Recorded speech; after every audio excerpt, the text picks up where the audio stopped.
I have a jumping spider which I have kept as a pet there. That is the Plexipus petersi. This is a female which was gravid and I had kept it in a bottle, and today I found it had laid eggs.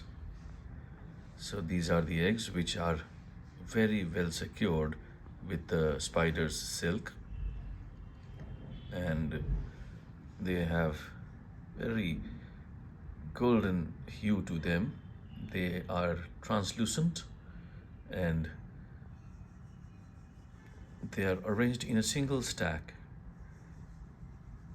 contrastingly to the other spider, the Scytodus that I have, which prefers keeping the eggs in a rounded ball. This particular spider lays the eggs in a single layer and covers them with a silk and affixes it on some platform or surface. It doesn't carry it along with itself. You can see that little yellowish tinge. Those are the eggs. Let me try to get them somewhat closer to the light. Perhaps we can see a little bit better. There you see those eggs. There you see them. We can perhaps count 1, 2, 3, 4, 5, 6, 7, 8, 9, 10, 11, 12, 13, somewhat around 15 eggs. So quite satisfying to find it. Here is another Plexipus petersi female, which is now having a different nest.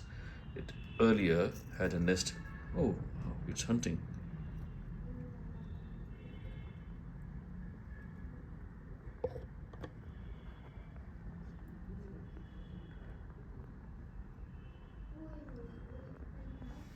Wow, what a scenario. Suddenly we find the spider hunting. That's a termite which had swarmed, and I had caught it, transferred it to this particular box, and now the spider has pounced onto it. So it'll have a hefty meal. You can see the typical spider eyes of a jumping spider. So it's a proteinaceous meal which the spider shall be enjoying for a good time now. Wow. Let's try to focus it from the top side without disturbing anything much.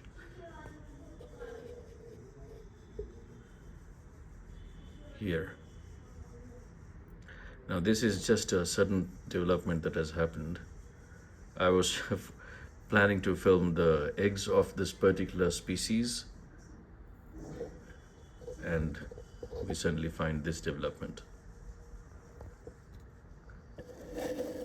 Let's have some more light. So it's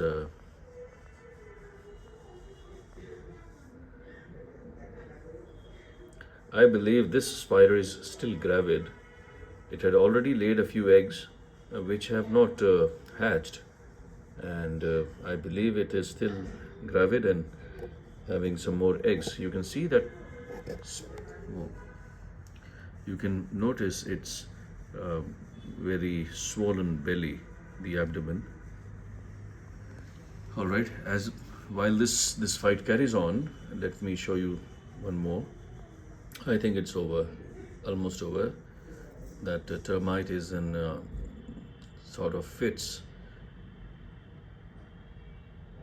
Goodness.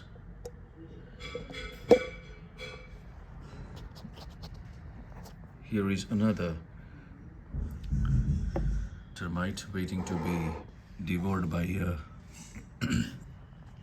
ground spider. That's the termite entangled in the cobweb of that spider, which resides somewhere down. You can make out there is a small tunnel-like thing here. This thing, that tunnel path. Here resides a spider. There you see the cave. The spider is still there. If we can get some better focus.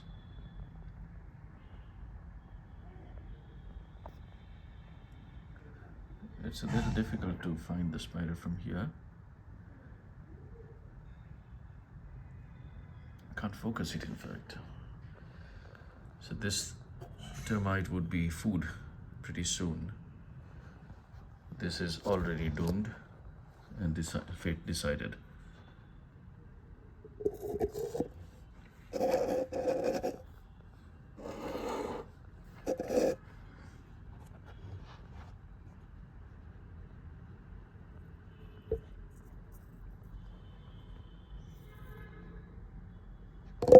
All right, so it's pulling it out.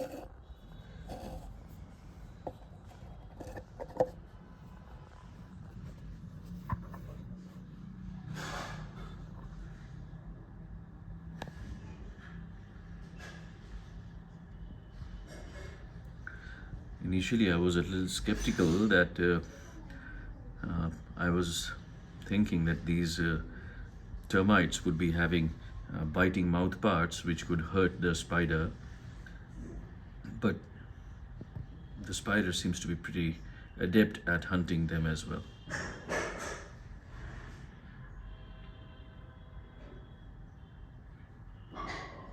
Very focused.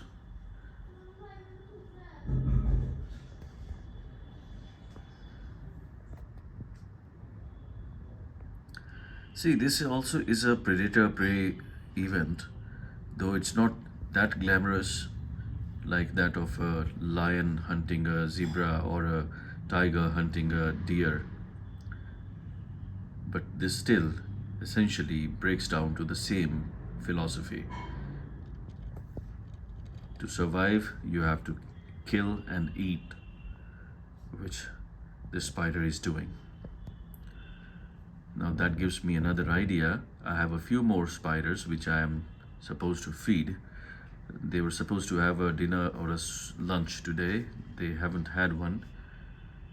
So I'll just go out, find a few more of these termites and feed them to those hungry spiders. I'll live stream that as well, in fact. I prefer live streaming it. Very small twitches still reflected by the termite. Maybe the queen or the king, I don't know.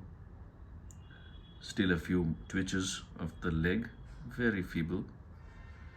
It's almost over. Now the spider would digest, the enzymes of the spider would digest the animal from inside, and the soup that is prepared thereafter shall become the food to be slurped up or siphoned off by the spider.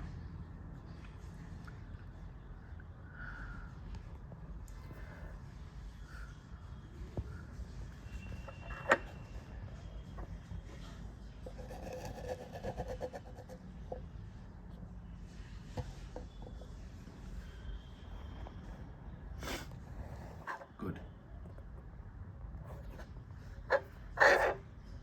I wanted to reveal the underside of the spider, and for which I need to shift the light a little. Alright, this is cool. So this is a female spider, as you can see very clearly. Let me point out with the help of a forceps without touching it. This particular structure that you see, that there's a little white spot and then there is a little black thing. That white spot is the book lung, one of it. The other one is on the other side of this black spot. The black spot is the epigyne, that is the female reproductive part of the spider, and it is a female very clearly revealed. A male lacks this epigyne, that little blackish spot. Let me get a little bit better light. Perhaps now you see more better. Yes, now we can get a more appreciable view. There you see a little black spot.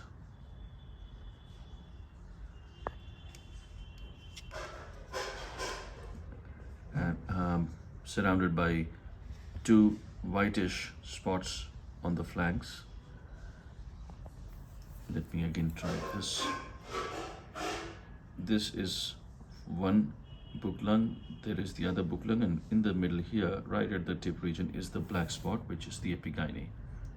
And this is the termite with the antenna are not showing any action, any movement. The legs are now inactive, not moving at all. So it's all over for the termite. And that the spider will now just go on and enjoy its meal.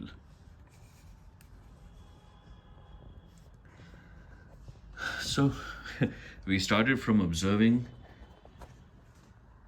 something on this. We had started observing this spider.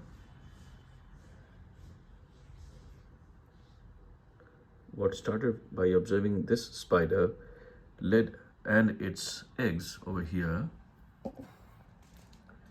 these eggs over here,